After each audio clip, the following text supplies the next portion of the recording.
Hello and welcome to this episode of the Online Course Creator Show. This is episode 107, and in today's topic, I am actually diving into something I touched on in the previous episode. So the last episode, which was 106, was all about the 5 things that you need to hit the freedom sweet spot in your business. So the third thing was actually about taking control of your schedule, right? And I didn't really want to do this topic a disservice and just talk about it very quickly, but I also didn't want to talk about it for half an hour because honestly, this topic is that important and I have so much to share with you around this. So I decided to record a follow-up episode where I can dive much deeper into this. Okay, so I think that gaining control of your own schedule is really, really, really important because how we set up our days and weeks therefore has a big impact on our quality of life. It also has a big impact on the results and what we can achieve. It's a direct result of how our schedule looks, okay? And I don't want you to think, oh, this is so boring. This is about scheduling. I already know all of this stuff. And, I hate scheduling anything. Sure, I totally get that actually. And I'm a person who loves to have a very free and spacious calendar. And that has only come about because I have used the things that I'm sharing with you today. So if you don't know, I used to have a digital marketing agency. It was very, very busy. It was pretty successful right from the start, really. I went full-time into that business in 2016, and within 8 months, I had hit 6 figures, and it was just continuing to grow from there. Now, what happened was that I actually burned out massively, and a lot of that was because I was trying to do too much, but I also had to do so much in order to keep growing, to keep the business running, all of that kind of thing. And ultimately, this is a big reason why I actually made the decision to switch to a business model where I had way more freedom and I had that opportunity to have a really spacious calendar, but I had to move from one to the other without really losing my income. And that is something that I did successfully due to the fact that I really took control of my schedule and I was very strategic about how I operated in this time period where I switched from one model to the other. And I have to say, out of the people I work with, the people that reach out to me and want to chat with me or are interested in working with me, the very common denominator is that right now I'm making all my money from one-on-one. I don't have freedom. I don't have the time that I want. Sure, business may be successful, right? Or it may not. But that is the common denominator that I see with you guys, is that you want to know how to shift from one to the other. And yes, there's all sorts of things we can do. We can look at launching. Obviously, you've got to create an offer, all of that kind of stuff. But there is so much that you can do that is going to help you achieve what you want to do by looking at your schedule. This is that important. It's simple, but it is that important and can make a very, very big difference. Also, when I'm working with one-on-one clients, I'm very deeply involved in their business and we talk about a lot of stuff, right? So it's not just about launching and selling their courses. Sure, that's the main focus, but we also looking at their one-on-one, how to streamline things, how to increase their profit across their business completely, we're looking at the full picture as well and how to actually just make their business better in all ways. So it's not just focused on the offer and the launch. Sure, we do that, but we actually look at all of the stuff, how you're operating in your business, how you're controlling your calendar, where your boundaries are out of whack, that kind of thing, because this stuff all has a massive impact on your business success, how much you enjoy your business, but also how much time you actually have to work on the thing that you really want to do. And if you are one of those people that are really busy with one-on-one, but you want to go into a more leveraged business model where you've got digital offers and the delivery is automated, that kind of thing, that's all we talk about on the show, then you absolutely need to look at streamlining your calendar because that is where the secrets are. That is where the space is that's actually going to help you get this done. So everything I'm sharing in today's episode has all been done by me in my own business, and I found this incredibly successful, and it meant that I was able to successfully move from one business model to another. Now, I completely left my old business model behind, which was done for you digital marketing, I've not done that since 2019. And for you, it may look like that you still want to keep doing what you're doing, but you want to reduce that and have more income coming in from something that's more scalable, that's actually building your brand, all of that kind of stuff, and actually making you a lot more revenue and giving you more time freedom as well. But you still want to keep some of your one-on-one. That's fine. But you're still going to have to find the time to be able to do that, because another thing is that the biggest reason I see people not creating online programs is because they don't have time. So if that's you, then definitely this episode is for you. Now, these things are simple, but they, as I said, they're proven. I have done them in my own business, and I have done them, helped my one-on-one clients do them as well. And the results always follow, and they actually follow quite quickly. Okay. So when I had my marketing agency, my days were packed. Okay. And as a type B creative type person, this didn't make me feel good. Okay. I don't like the idea of running from meeting to meeting to meeting to answering phones. Like, some people love this stuff. It's just not me. Like, sure, your ego feels good, right? But ultimately, I was really not wanting that lifestyle. I was so tired at the end of the day that I didn't have time to really focus on my family, which is not what I wanted, right? I didn't have time to focus on my own health. And ultimately, I burnt out as a result of these things. And that's how much of an impact your schedule can have on you. So don't think, oh, this is a boring topic. Absolutely, it is not. And as a type B personality, I definitely am not about color coding your calendar and time blocking and all of that kind of stuff. Maybe that's you, maybe it's not. But for me, that stuff makes me feel kind of like physically ill. And like, I don't want that. I want a schedule and a calendar that feels good, because I believe that how you spend your days is actually how much you enjoy your life, right? Like how you set up your day, your week, your month. It has a huge impact on the quality of your life. And there is actually ways to be very successful and make just as much money, if not more, through actually having complete control over your schedule. So in my marketing agency, my time was always getting hijacked constantly by client emergencies. And I say that with little speech marks. I know that you can't see me, but there's very few real emergencies in marketing, right? Or last minute questions that needed an urgent response, unplanned phone calls, and it was just never ending. I really felt like I didn't have ownership of my time, and my clients actually owned my time, and that's not a good place to be. So often I had great plans and intentions, yet they would never see the light of day, basically because I was reactive and I was always responding instead of leading the way and setting boundaries. And as I grew, I started hiring team. I was using a lot of contractors, and that also took a lot of my time. Like, I had to train people up, all of that kind of stuff, do job descriptions, all of that kind of stuff, and then look at applications and find the perfect person and then train them up. Like, that was a huge time and energy focus as well.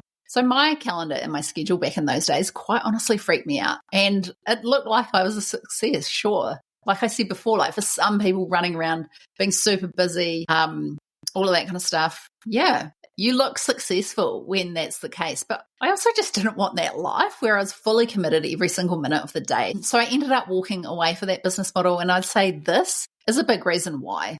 And also because this model burns you out, right? And with a schedule like that where you're always on, you always have to be available because you've got clients, it's no wonder why, that this model does result in burnout. And that's why I absolutely love the business model that I have now and the business model that I teach others to have. So I knew that I wanted to switch to this business model of online courses and more leveraged revenue streams, that kind of thing. But I also had the problem where I just couldn't walk away from what I'd built because, firstly, I had clients that some of them I really didn't want to let go of, right? They were very lucrative for me, but I knew there was better ways that I can manage them. And I also I didn't have the ability financially to just cut and run, So I wanted to transition while keeping some one-on-one or keeping some of my done-for-you clients. And I wanted to set up the other side of my business before I actually fully made the switch. Now, for you, you may not be looking to completely move away from your one-on-one clients, but maybe you are. But first, I had to switch the business model, and I did this while also managing that old workload. And the way that I did it is 100% through taking control of my schedule. So I'm going to share with you the things that I did and the things that I often get my clients to do in order to help them to make the shift as well, because I see these same things across so many businesses that are set up in that one-on-one model. The first thing is that you need to set boundaries, okay? Your calendar is yours. It belongs to you. It is not your clients. Now, I'm all for automating things. And, quite often we set up our calendar so that anyone can just go in and make a booking and reschedule things at whatever. And it saves a lot of time. But often when everyone has the link to this calendar and you have it open and available at all times, then you are no longer in control. So this is where you really get to step into the role of CEO in your business and the boss of your own calendar, and set your calendar up in a way where it reflects what's actually best for your business, while still providing the service that you are getting paid for by your clients, of course. So actually, when I think about what I'm going to share with you, they all come back to some kind of boundary setting in your calendar. So this is not about, okay, I want you to set up these days and times and time block your calendar and color code it and all that stuff. It's absolutely not. It's actually more focused on you stepping into that leadership role in your business and setting boundaries around your time, because that is going to make the biggest difference. Okay, firstly, I want you to stop being reactive and start being intentional when it comes to your schedule or who gets access to you when. Okay, so you don't need to answer everything straight away. Just because a client is ringing you does not mean that you need to pick up. If you don't have that scheduled in your calendar, it's like a surprise phone call, you do not need to pick up. Or maybe something like, hey, can we jump on Zoom real quick? If they may be an email. There's nothing saying that you need to be available for that type of stuff. And this is creating that reactivity. Just because a client asks for something doesn't mean that you have to give it to them. Like, you need to think about the scope that you have with that client, what's in your contract, what access they have to you, all of that kind of stuff. But also, what are your systems around this? So if a client is ringing you and you're actually working on a project and you're spending that time working on a project, if a client is ringing you at that time, you don't have to answer, okay? So you can even put on your voicemail message, hey, leave me a message, and let them know that you ring people back between these particular hours of the day. Okay. Or, maybe your business has grown to the point where you have someone else in your business. I know that one of the things that I did when I was transitioning over is I got an account manager to actually deal with clients, talk with clients. So you could quickly text them back and say, hey, give so-and-so a ring. So you're not doing that anymore. Okay. Now, if you are a coach or a consultant and you use something like Voxer or Slack or Telegram, then have a rule that you don't need to share this with your clients, but you can say, hey, every day from 4 to 5 p.m, or maybe for you it's like 7 to 8 a.m. It doesn't matter what time. Just pick a time during the day where it's for you to hop on and listen to your clients' questions and go through and answer them one by one, okay? That is still providing a really great service because they're still getting an answer within a specific period of time. And you need to make it clear in your client contracts what that time frame is going to be. So for me, I say in all my client contracts where there is this channel to me that I will answer their questions within 24 hours on Monday to Friday. Okay, so you need to make it clear in your client contracts how fast of a turnaround time that they can expect. Therefore, they know what to expect, and you are able to absolutely provide a great service for them, but it has parameters around it. Now, another thing that I started doing, which absolutely changed the game, and I know you would have heard this before, but are you actually doing it? And that is theming your days. Now, this is a hack that is so simple, but will absolutely change your business for the better and make it more enjoyable for you, which means you're going to stay in business for a lot longer, okay? So that could look like, if you are a coach or a consultant and you're doing one-on-one, then you could make Tuesdays your one-on-one coaching day. Then say if you're doing a group coaching program, that could be Wednesdays that you're doing a coaching day with your group and you're spending time on creating a better experience or creating curriculum for that particular group. You could make Thursdays that the day that you're doing done for you work. Like say if you still are performing services and doing done for you work, then it could be like, and maybe if this is your main thing, then you're going to need more than one day a week to do this. It could be Tuesdays, Wednesdays, and Thursdays you're doing done for you work. Monday's your CEO day where you're working on your own business. Maybe you're doing CEO stuff in the morning, then maybe a little bit of admin, and then content creation in the afternoon, for examples. If you have a podcast, what days are you recording your podcast? Are you going to schedule in one day a month where you're batching out your podcast, or are you going to do it one day a week and do everything that you can for that one episode? So you're recording the episode, you're doing your marketing for it in one go. Or it could be that you're doing the marketing, and that includes podcasting on Mondays, for example, and you're doing the podcast in the morning, and then the afternoon's all about your content for that week in all ways. So it could be emails, socials, all of that kind of stuff. Okay, so I've given you tons of examples there. What are the things that you absolutely need to get done? How can you separate that into days? And when you book clients, like say you book a client for like a 3-month package, you could say to them, hey, I do one-on-one coaching on Tuesdays. How about you let me know what time works for you? And we meet at that same time every single week. This is going to be so much better for you and so much better for them. Okay, so how can you theme your days and stick to those themes? Sure, there may be circumstances where you may have to change these occasionally, but if you stick to these as much as possible, then it's going to make a huge difference. And when you are transitioning to a more leveraged business model, you're going to need time to spend on this new business model. Otherwise, it's just not really ever going to really fly. Okay, so it could be, I recommend at least one day a week, but potentially 2 days a week where you are just working on the online course side of your business or the membership, digital product, whatever that looks like for you. Now, just touching on one of the things that I just shared with you, it's really important that as the CEO of your business that you are setting the standards on how your sessions are to be treated. And again, I recommend that you outline this in your client contracts. So like I said, I really encourage you to book an ongoing client in at the same time every single week. Same if you're doing one-on-one done for you work and you have a reporting call with a client once a week, or you have a session where you get together and look at progress. Like what day of the week does that happen? Book it into your calendar. Again, this is good, really good for you, but it's also good for them as well. Okay. I want you to really discourage reschedules at this point. Like, sure, we can be flexible if there is a need to be flexible. And by that, set up the parameters for that. Looks like doesn't mean that you will happily reschedule if they are sick or there's a family emergency, something like that. But if a client is constantly rescheduling because they don't feel ready or they don't have their own stuff sorted, then that's actually not a you problem. It's a them problem. And you don't have to keep moving your schedule around for that. Like, to me, that is a sign of a client not being a very good client, right? And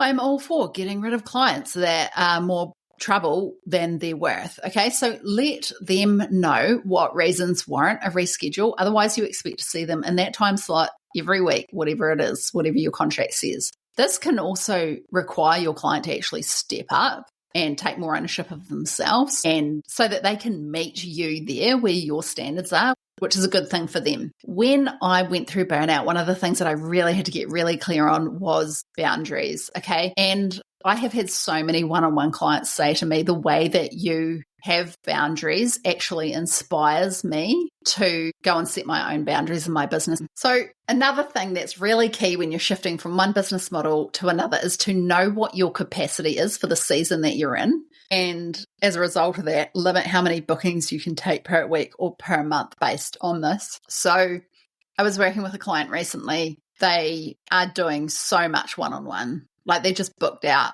for days on end. And people just come to their calendar, they book in a call. And then she's wondering, how come I don't have any time to work on the business side of things that I really want to work on? And one of the things I said to her was, hey, like, have you actually sat down and worked out how many one-on-one clients you actually need to keep per month in order to keep the wheels moving in your business? What is that for you? Like, what is the minimum that you need in order to be where you want to be? And at what point do you cut it off? And the thing that I told her is that you need to like limit how many you take in a month, for example, or a week, whatever it is. And then everyone else, they get shown the calendar for the next month. Okay. And once you're booked up a few months in advance, then you just set up a wait list. So if we just keep taking on maximum people that come to us, I mean, sure, that's great to be in demand for sure. But if that's not really the business that you want, then at some point you're going to say, hey, this is my limit. This is how many clients I'm actually going to take on a month to meet my financial goals while I shift over, and also to give me the time that I need. Then they go into the next month. Okay. So this means that you don't lose all your income that you've already got, but it gives you the time to actually also be working on the things that you need to work on to build the foundations in your new business model. So figure out what that limit is for you. What is your capacity while also achieving your goals elsewhere? Okay, and this makes a really big difference. And in most calendar tools, you'll be able to set up how many, like what frequency of calls or bookings can you take before it moves into the next stage. Now, another thing you can do, and this really pertains to that done for you business model, and this is something that I did, and this can make a huge difference, and that is to get rid of clients who are not making you any profit. And then this is going to free up your time to work on your new business model. So as freelancers, it's really common that you might have older clients on packages that are no longer profitable, or they weren't profitable even then, And I did this. I just took on anyone that wanted to work with me when I very first started. And I think that's what everyone does, right? And it's not until we get busy and we get booked out and we start to really analyze, okay, like by the time I spend all my time on this client, and maybe I've got a subcontractor doing some of the work and all of that kind of stuff, and we're taking phone calls, answering questions, doing reports, all of that kind of stuff, are we actually getting anything at the end of the day? Or is that time, like, is there any profit at all? And quite often the answer is no. And these older clients, quite often we just keep them on the books and we never increase their prices, and that kind of thing. So this can actually be a huge problem in a massive area in your business where you are not making profit, which is a big problem. Okay, so the first taste of this, I actually started doing this as a result of an experience that I had in corporate. So I worked for one of New Zealand's biggest export companies in the marketing and sales division. They had hundreds of customers all around the world. They service supermarket chains like Marks and Spencer, Tesco in the UK, along with McDonald's, like huge customers. They also had a lot of tiny customers, like small customers who just bought small volumes, and like these small volumes were still worth a lot of money, right? But when I was there, one of the things that they ended up doing as part of the sales division, we all did this project where we ended up doing a big cull of these smaller customers, because when it came down to it, the small customers weren't actually worth it. They would order things occasionally, but the same problems came up in terms of quality issues, customer service, costs of maintaining the relationship, all of that kind of thing. And when you really drilled into it, the volume they were buying was not worth all of that side of things, like business costs that went into just managing that customer. So when you added all of that up in comparison to what they were paying off, it was only giving back a very small margin, or in some cases, no margin at all. So they ditched all of these small clients and just focused on the bigger clients. And as a result of this, profits grew, focus got more streamlined, because we're just focusing on the bigger clients, which was where most of the revenue was coming from, and the profits. Now, this is a very large scale example of this in action, but this is where I actually got this background idea, I guess, to actually start doing this in my own business. And when I did it in my own business for the first time, I was actually shocked. Okay, so what I did was I looked at every single client individually. I looked at what I was providing to them, whether it was in the contract or not. So what I found is I was actually offering stuff that was out of scope. A lot of the time in digital marketing, we get told that we have to offer regular reporting, which is like obviously very true, but then you need to be charging for that reporting, because if you're not, it's just money down the drain on your side. Like, time is money when you are selling your time. And that's pretty obvious, right? But it's amazing the extras that we add in, the stuff out of scope that we're providing, because we don't know how to say no. And that was very much true in my old business. So when I did this, I actually realized there was some clients that were actually costing me more than what they were paying me. And yeah, these were the ones that I'd been with for quite a long time. And honestly, these were the smaller ones as well. For some of them, I had teams, so I had to look at my team's time. And by the time you pay your team, that kind of thing, by the time you paid any subcontractors, are you actually making any money at all?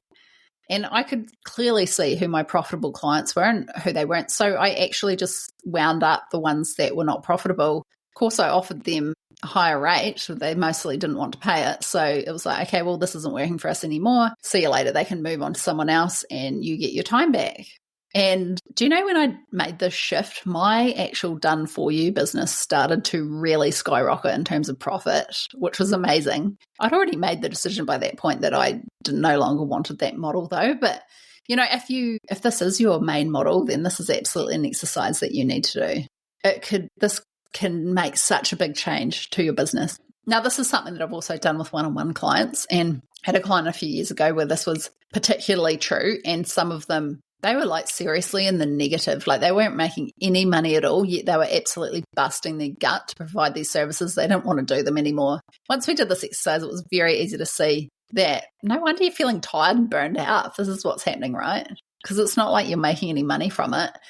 So it's not worth it. So at that point, this client saw exactly where her time was, why she wasn't feeling rewarded for all the work she was doing. And, it can seem like a really easy thing. Just delegate it. Just get a subcontractor to perform the work, whatever. But the issue is then, are you actually making any money out of it at all? And if you're not, then you don't need to be doing that, right? And the good thing is this client was able to find so much more time to work on the business that she actually wanted to work on. And before you know it, she's no longer doing any done for you at all. Now, you may be wondering, how do you actually do this? Well, you need to figure out what your hourly rate is. You need to figure out your hourly rate of any staff or subcontractors, and then look at what your client is paying for you and what you're actually delivering. So look at everything from answering questions, client management, providing the actual service, any reporting, phone calls, like how many times a month are they ringing you, answering questions, emails, all of that kind of thing. Put all of that in and look at that and look at if you're making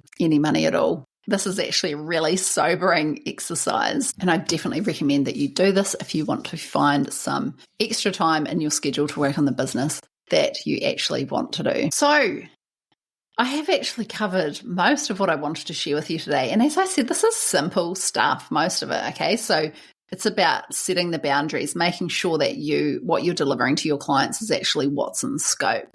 Being very intentional about your schedule and controlling your schedule and your calendar like you are the CEO of your business, because you absolutely are. Stop being reactive to what everyone else wants and actually take control of your calendar. Theme your days. This one is so easy and it makes a huge difference.